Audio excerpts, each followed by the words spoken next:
¿Qué está pasando?, pregunté, mirando a sus caras de suficiencia, cada una mostrando una satisfacción que no dejaba dudas de que este momento lo habían planeado. Mis suegros se acercaron, disfrutando de esta escena como si fuera un espectáculo, como si estuvieran esperando este momento. Finalmente, uno de ellos habló, casi con una sonrisa. Tenemos que hablar en serio. Respiré profundo para mantener la calma. Está bien, adelante, dije. Mi esposo, Paul, soltó un largo suspiro, sin mirarme. Vendí la casa a mis padres, dijo, haciendo una pausa antes de añadir, y creo que deberíamos divorciarnos. Mis suegros intercambiaron miradas satisfechas, como si hubieran ganado una victoria silenciosa. Sin decir una palabra, saqué los papeles del divorcio firmados, dejé mi anillo de boda sobre la mesa y dije, entonces, supongo que me voy. No sabían lo que estaban a punto de enfrentar.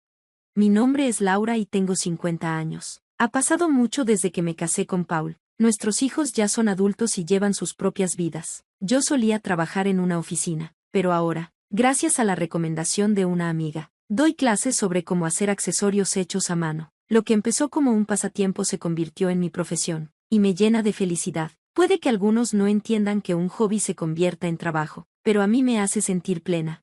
Con Paul nos conocimos por casualidad, cuando yo trabajaba en una empresa y él era cliente. Poco a poco, nuestra relación creció, y eventualmente nos casamos porque nos amábamos. 3 años después, nació nuestro hijo, un niño sano y lleno de energía. Se graduó en una buena universidad y ahora está felizmente casado y le va muy bien. Pero a pesar del éxito de nuestro hijo, Paul y yo comenzamos a alejarnos. Él cambió con el tiempo, y el hombre amable y atento con el que me casé se convirtió en alguien exigente, tratándome como si fuera su sirvienta. Sus quejas constantes y nuevas expectativas hicieron las cosas más difíciles. Últimamente, se enoja por todo y me maltrata verbalmente más que nunca. He querido irme por mucho tiempo, pero estoy atada por una hipoteca que aún no pago. Además, Paul dejó su trabajo sin explicación alguna y ahora pasa sus días en casa, sin hacer nada para ayudar. Yo lo hago todo.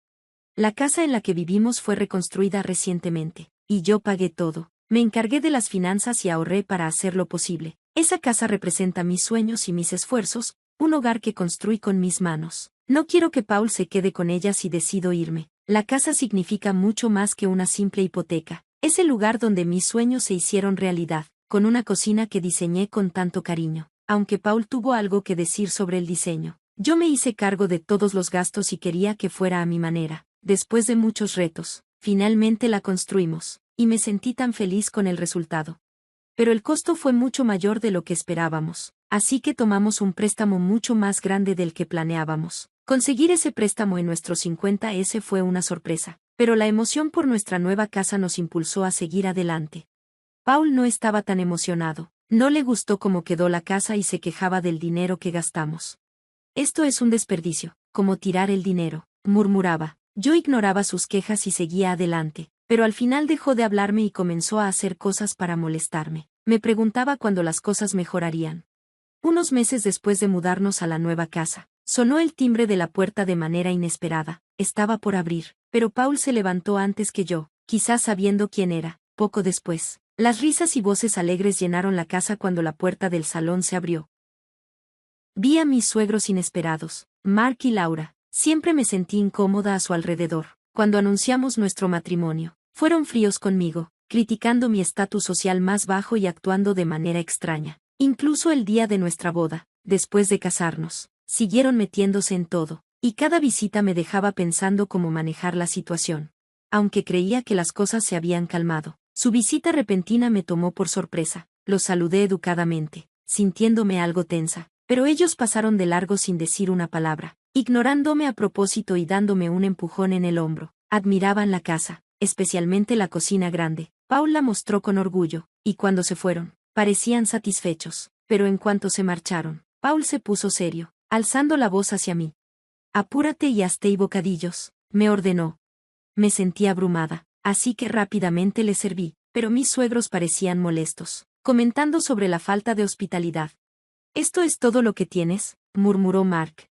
Mientras ellos terminaban rápidamente, él hizo un comentario sobre el diseño de la casa.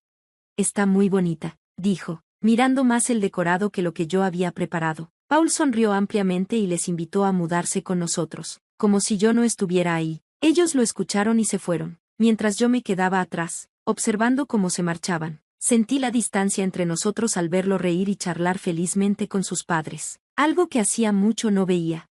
Después de eso, mis suegros empezaron a venir más seguido. Al principio fue un par de veces al mes, luego varias veces a la semana, hasta que casi se convirtió en algo diario. Las críticas no paraban, y Paul no hacía nada por detenerlas. Frecuentemente me echaba la culpa, diciendo que no lo escuchaba y que yo estaba causando problemas con nuestro hijo, con quejas que no parecían tener fin. Aunque me sentía frustrada, no podía decir nada, así que solo me disculpaba. Los suegros comenzaron a aparecer incluso cuando yo no estaba. Llegaban con Paul y dejaban señales claras de su visita, latas de cerveza vacías, botellas y manchas de alcohol en nuestra alfombra nueva. Aunque me quejaba, la casa empezó a oler a alcohol y se sentía sucia. No entendía por qué Paul, que no ayudaba en nada en la casa, se quejaba tanto. Además de todo, empezó a jugar y encontraba papeles de apuestas usadas por toda la casa. Tratar de explicarle lo malo que era el juego y lo que estaba haciendo con nuestras finanzas parecía inútil. El dinero perdido era un problema enorme. Se lo dije una noche, le dije, mirándolo encogerse de hombros, especialmente porque el dinero para jugar viene de mi trabajo duro. Casi un mes después de sus visitas frecuentes, empezaron a venir incluso cuando yo no estaba en casa. Un día, llegué temprano y los encontré descansando en nuestra casa. Sorprendida, les pregunté qué estaban haciendo ahí. ¿Qué hacen aquí?, pregunté, con la voz tensa. Se miraron entre ellos, y uno de ellos respondió con un tono burlón. Solo veníamos de visita, querida, no es como si estuvieras nunca por aquí. Sus palabras y esa actitud fría dejaron claro que no me querían allí. Frustrada y agotada por Paul y sus padres, me di cuenta de que ya había llegado a mi límite. En lugar de reaccionar emocionalmente, decidí que era momento de armar un plan para manejar la situación.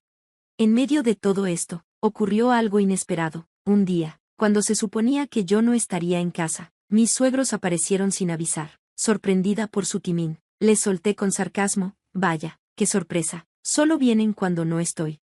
Ignoraron mi comentario y entraron sin decir palabra. Paul los saludó con una sonrisa y los guió a recorrer la casa, desde la cocina hasta el baño. Mientras miraban todo, sentí que había algo raro en su comportamiento. Se fueron, pero se notaba que se iban satisfechos, como si hubieran confirmado algo.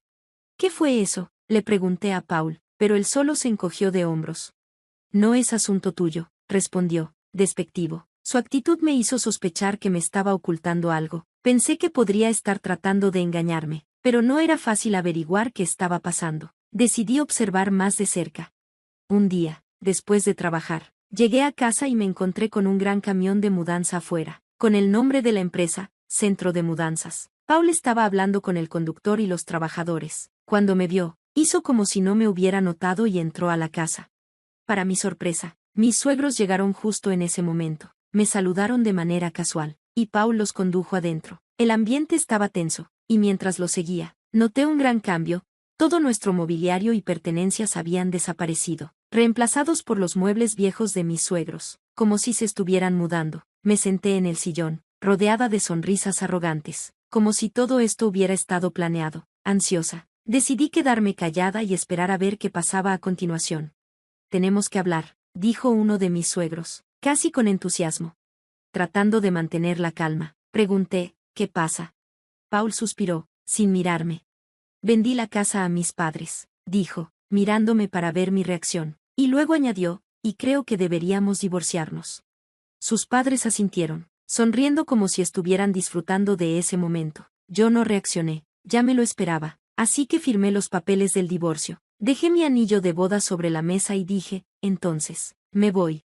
Había sospechado que Paul y sus padres estaban actuando raro, sobre todo con sus visitas frecuentes cuando yo no estaba en casa. Para confirmar mis sospechas, instalé cámaras de seguridad por toda la casa que se conectaban a mi teléfono. Los primeros días estuve observando sus conversaciones. Un día encontré un video donde Paul y sus padres hablaban alegremente sobre vender la casa. Impactada, comencé a planear mis siguientes pasos. Con lo que había visto, empecé a buscar un nuevo lugar para vivir y decidí transferir la hipoteca al nombre de Paul. Si querían que me fuera, pensé, deberían hacerse cargo de la hipoteca. El pago mensual de $1,900 salía de mi salario, y dudaba que Paul y sus padres pudieran cubrirlo, así que decidí no ayudarlos. Me mudé a mi nueva casa, la arreglé a mi gusto y me emocioné por comenzar un nuevo capítulo en mi vida. Un día, finalmente tuve un día libre y me preparaba para descansar, planeando dormir hasta tarde, pero justo cuando estaba a punto de quedarme dormida otra vez, sonó el timbre. Para mi sorpresa, Paul y sus padres estaban en la puerta, sin invitación. ¿Qué hacen aquí?, les pregunté, bloqueando el paso. Se empujaron sin responder y pusieron un documento frente a mí. Cambiaron el nombre del préstamo de la casa sin preguntarnos, dijo Paul, enojado. Me quedé sorprendida. Sí, lo hice. Después de todo, querías que me fuera, ¿no? Se sorprendieron y me dijeron que no podían pagar la hipoteca. Paul, frustrado, gritó, no podemos pagar esa cantidad. Yo expliqué, si no pagan, el banco les añadirá más intereses y cargos por retraso. No les importa su situación. Paul lució escéptico, pero después de revisar en línea, se puso pálido de la sorpresa. ¿Qué vamos a hacer?, preguntó su madre, asustada. Me encogí de hombros. Tranquila, tal vez buscar un trabajo. Es hora de un nuevo comienzo, le respondí. Sus rostros se pusieron aún más pálidos al darse cuenta de la gravedad de la situación. Admitieron que no tenían ahorros, y Paul estaba profundamente endeudado por el juego, sin ingresos fijos. Suplicaron por ayuda, recordándome todos los años que pasamos juntos. Pasamos por tanto, dijo Paul, intentando sonar sincero. No me conmovieron sus súplicas. Cerré la puerta y dije, ya está, ustedes tomaron su decisión. Me denunciaron a la policía, y al final, fueron desalojados de mi propiedad, debido a problemas económicos. Tuvieron que mudarse a un apartamento más barato en las afueras de la ciudad. Paul consiguió un trabajo de medio tiempo para ayudar a su familia. Mientras tanto, yo me enfoqué en mi trabajo y seguí adelante con mi vida. En mi tiempo libre, comencé un blog sobre artesanías hechas a mano, que ganó atención y duplicó mis ingresos. Más personas me pidieron que diera talleres, y las cosas iban muy bien. No pensaba en volver a casarme y planeaba disfrutar de mi vida sola. Un día, encontré un viejo libro de cuentas domésticas de los primeros días de mi matrimonio. Me trajo recuerdos de nuestras luchas financieras. Decidí seguir adelante con mi vida y guardé el libro en la estantería, lista para construir mi felicidad por mí misma.